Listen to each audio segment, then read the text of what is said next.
किस्से कहानियाँ। भूतिया हवेली का रहस्य, डर और साहस की अनोखी कहानी। शाम का वक्त था। चारों ओर धीरे धीरे अंधेरा फैलने लगा था। शहर के किनारे पर एक पुरानी टूटी फूटी हवेली थी, जिसे लोग भूतिया हवेली कहते थे। उस हवेली के बारे में कई डरावनी कहानियां प्रचलित थीं।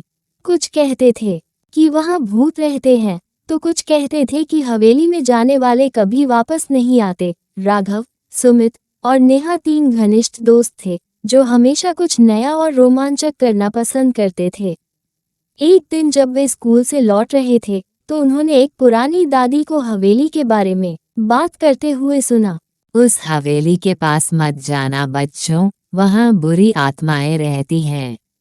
जो भी अंदर गया वो कभी वापस नहीं आया। ये सब सिर्फ डराने वाली बातें हैं। मैं नहीं मानता ऐसी चीजों में। नहीं राघव, मुझे लगता है कि इसमें कुछ तो सच्चाई हो सकती है। हमें हवेली के पास नहीं जाना चाहिए। क्यों न हम जाकर खुद देखें? अगर कुछ भी नहीं हुआ तो हम साबित कर देंगे कि ये सब सिर्फ अफवाहें हैं। तीनों ने फैसला किया कि वे उस रात हवेली में जाकर देखेंगे कि वहां क्या छुपा है। राघव सबसे ज्यादा उत्साहित था, जबकि नेहा और सुमित के मन में हल्की सी घबराहट थी। रात का समय था। चांद की हल्की रोशनी हवेली पर पड़ रही थी, जिससे उसका डरावना रूप और भी भयानक लग रहा था। हवेली के चारों ओर घना जंगल था और वहां की खामोशी ने माहौल को और भयानक बना दिया था। तीनों दोस्तों ने टॉर्च और एक रस्सी साथ ली, ताकि अगर कोई मुसीबत आई तो वे तैयार रहें। मुझे यह सही नहीं लग रहा है। हमें वापस चलना चाहिए। डरो मत नेहा, ये बस एक पुरानी हवेली है। अगर कुछ भी होगा तो हम भाग जाएंगे। वे धीरे धीरे हवेली की ओर बढ़े।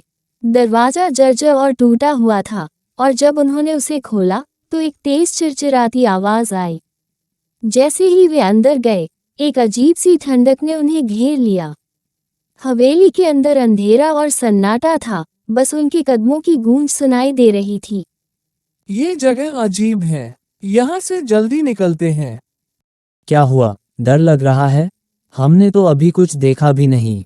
वे हवेली के मुख्य कक्ष में पहुंचे, जहां फर्श पर पुरानी धूल और मकड़ियों के जाले थे। तभी अचानक एक खिड़की जोर से बंद हो गई, जिससे सभी चौंक उठे। क्या ये हवा थी या कुछ और? ये तो बस पुरानी खिड़की है, हवा से ही बंद हुई होगी। लेकिन तब उन्होंने एक हल्की सरसराहट की आवाज सुनी, जैसे कोई उनके चारों ओर घूम रहा हो। नेहा ने अपने कंधे पर किसी का हल्का स्पर्श महसूस किया और वो जोर से चिल्ला उठी।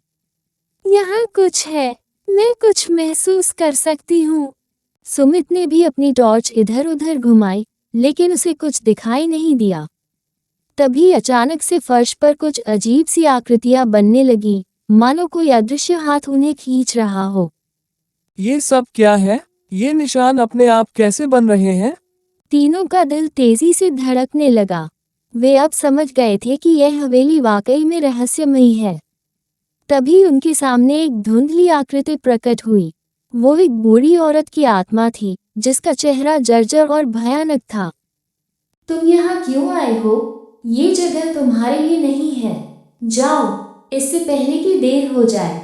तीनों की आंखें भय से फटी की फटी रह गईं। नेहा तो वही जमीन पर बैठ गई, जबकि राघव और सुमित ने एक दूसरे को देखा। तुम कौन हो? आत्मा ने उन्हें घूरते हुए कहा, मैं इस हवेली की मालिक थी। कई साल पहले यहाँ मेरे परिवार के साथ एक भयानक हादसा हुआ था। अब हम इस हवेली में बंधे हुए हैं। आत्मा ने धीरे धीरे अपनी कहानी सुनानी शुरू की। हवेली कभी एक बहुत खुशहाल जगह थी, जहाँ एक अमीर परिवार रहता था। लेकिन एक रात अज्ञात कारणों से एक बड़ी दुर्घटना हुई और पूरा परिवार मर गया। उस दिन से यह हवेली श्रापित हो गई, और जो भी इसमें आता था वो बुरी आत्माओं के कब्जे में आ जाता था। इस हवेली से बाहर निकलने का केवल एक ही तरीका है। तुम्हें वो कुंजी ढूंढनी होगी जो इस श्राप को तोड़ सकती है। वो कुंजी इसी हवेली में छिपी हुई है। अगर तुम इसे ढूंढ पाए तो तुम बच जाओगे। राघव, सुमित, और नेहा ने समझ लिया था कि अब उनके पास कोई और विकल्प नहीं है। उन्हें उस कुंजी को ढूंढना होगा, वरना वे भी हमेशा के लिए इस हवेली में फंस जाएंगे। हमें उस कुंजी को ढूंढना ही होगा दोस्तों, चाहे कुछ भी हो जाए। वे तीनों अलग अलग कमरों में जाने लगे। हवेली के हर कोने में अजीब आवाजें थीं। एक कमरे में सुमित को एक पुरानी अलमारी मिली, लेकिन जब उसने उसे खोलने की कोशिश की तो उसमें से अजीब रोशनी निकलने लगी। यह क्या हो सकता है? अलमारी के अंदर उन्हें एक पुरानी किताब मिली, जिसमें हवेली के श्राप और कुंजी के बारे में जानकारी थी। किताब में लिखा था कि कुंजी हवेली के नीचे बने एक गुप्त तहखाने में छिपी है। तीनों ने तहखाने का दरवाजा ढूंढा और उसे खोला। नीचे घना अंधेरा था और हवा में सड़ी गली चीजों की बदबू थी। जब वे नीचे उतरे तो वहां उन्हें एक पुरानी तिजोरी मिली, जिसे खुलने के लिए कुंजी चाहिए थी।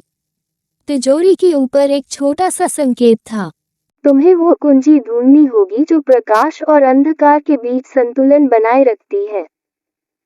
अब उनके सामने एक चुनौती थी।